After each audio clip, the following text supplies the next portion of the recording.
Bonjour, aujourd'hui nous allons commencer un nouveau cours sur l'enfant et la douleur. Nous allons parler de l'enfant et la douleur.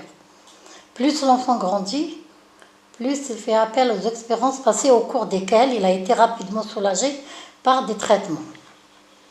Les réactions de l'enfant à la douleur sont très variables selon son âge et sa sensibilité.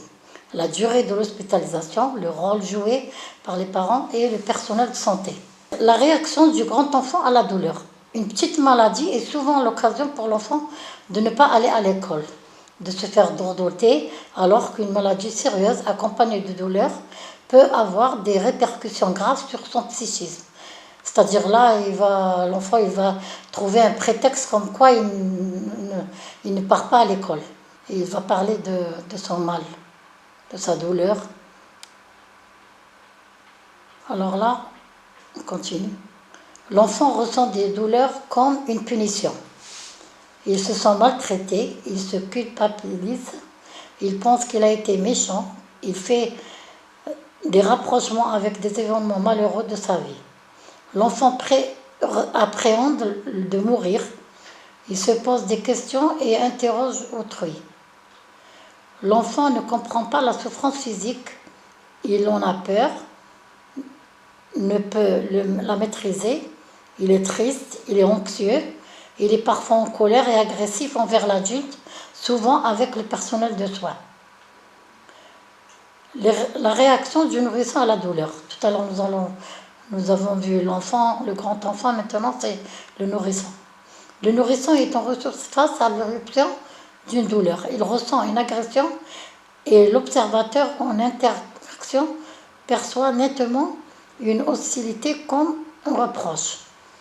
Les signes révélateurs de la douleur. On observe chez le nourrisson une baisse d'intérêt pour l'entourage, une inertie et une économie de mouvement, des pleurs et des gémissements, la vulnérabilité du nourrisson au cours d'une expérience douloureuse.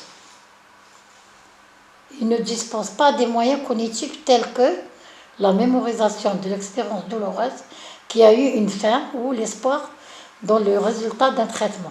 Par ailleurs, on sait à présent que les pleurs ne sont pas toujours le signe de souffrance. Un enfant souffrant ne pleure pas forcément.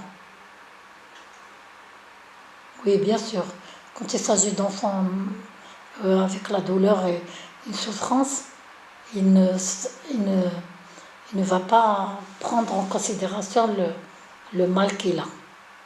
Alors, le rôle de l'aide-soignant en présence d'un enfant qui souffre. L'aide-soignant doit avant tout soin calmer l'enfant par la parole, le contact.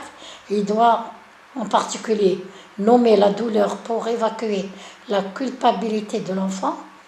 Non, la douleur n'est pas une punition. Ainsi, l'enfant se trouve valorisé, il se sent estimé même dans sa souffrance. Laisser exprimer sa détresse, sa régression ou sa colère en lui accordant une écoute bienveillante. Transmettre au médecin, à la puéricultrice ou à l'anesthésiste les réactions de la douleur afin qu'il intervienne pour apaiser l'enfant. Trouver les distractions pour l'enfant s'il le souhaite, comme la télévision, les jeux vidéo, etc. pour lui faire oublier momentanément la douleur. Parfois, l'adulte pourra se servir des jeux pour faire décrire la douleur à l'enfant. Dans ce sens-là, l'adulte, il pourra dessiner, par exemple, l'hôpital, etc. Où est-ce qu'il a mal, indiquer l'endroit où il a mal.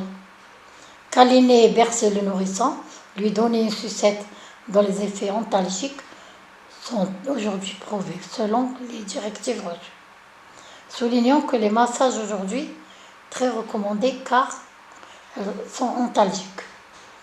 Le rôle de l'aide-soignant, moment propice à l'observation de la douleur.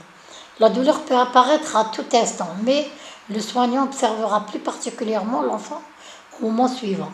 Lors des soins d'hygiène, il sera attentif à la position du corps, exemple, le repli sur soi, l'aspect contracté ou non, la crainte du contact physique, les grimaces ou cris lors des changements de position, lors des repas et le refus alimentaire.